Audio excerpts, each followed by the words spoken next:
Hi, Greg Alderman. Welcome to One Voice Board. Today we're going to talk about principle number 4 of the principles of governance. Policy decisions reflect the vision. All right, let me dive right into it and cut to the quick. I want you to think about the relationship that Jesus had with the Pharisees.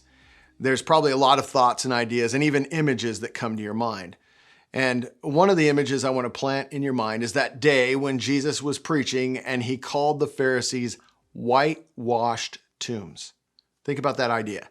He called them whitewashed tombs. That meant they looked great on the outside, but they were dead on the inside. Well, honestly, I think the idea of principle number 4 is reflected, if you will, or more to the point, that verse magnifies and shows what principle 4 is really about. You see, the Pharisees had all the right words. They had all the right policies in place, but the policies didn't actually reflect, if you will, the true vision and the heart of God. In fact, their policies got in the way of people meeting with God. Remember when Jesus said that it's better to have a millstone put on your neck and be cast into the sea than to cause harm to one of these little ones? Well, when policy causes harm to the little ones because it gets in the way of the vision of the kingdom, that's a problem. It's a problem in your church, just as it was a problem for the Pharisees. So what are we really talking about?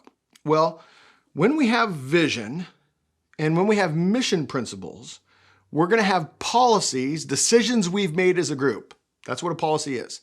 Decisions we've made as a group that are going to be a direct result of that vision. We're going to make choices. That's what policies do. They make choices. They say yes to certain things and they say no to other things. And people are going to run into those policies. And when they run into those policies, what are they running into? We have to ask ourselves the question. Are they running into the vision that we have as a church that reflects the Scripture? Or are they running into something else? You see, anytime people rub up against a policy, and they will, if you are a healthy church, you're going to have policy, you're going to have made decisions that are driving your vision.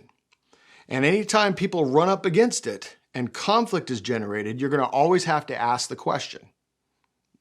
Do principle 4 in reverse. Is this conflict generated because of a conflict with vision, a conflict with Scripture? And if it's not, does our policy need to change? Or is our vision wrong, right? These are the kind of things that happen in the life of the church that are often neglected and overlooked. Let me put it also in context to one of my other teachings on Acts 15. In Acts 15, there was a Jerusalem council where they were getting together to decide, what do we do with these non-Jews who are becoming Christians?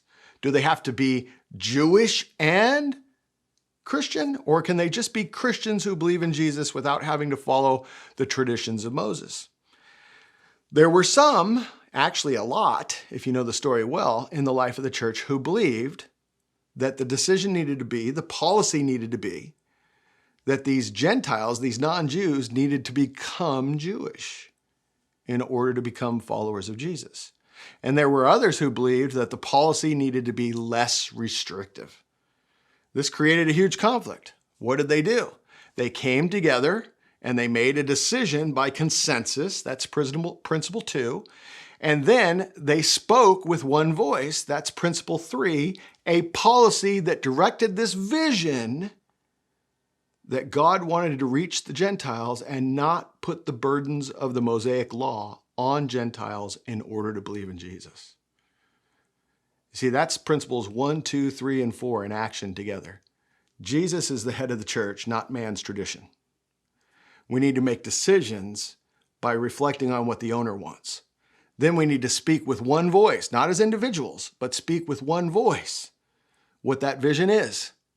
And then we need to make individual decisions that always reflect that vision that the owner wants. Hey, if you have more questions about this, or if you think I can help your church in any way regarding policy governance or how to teach your board how to do governance, maybe even in a little bit better way, please don't hesitate to reach out to me at greg@onevoiceboard.org.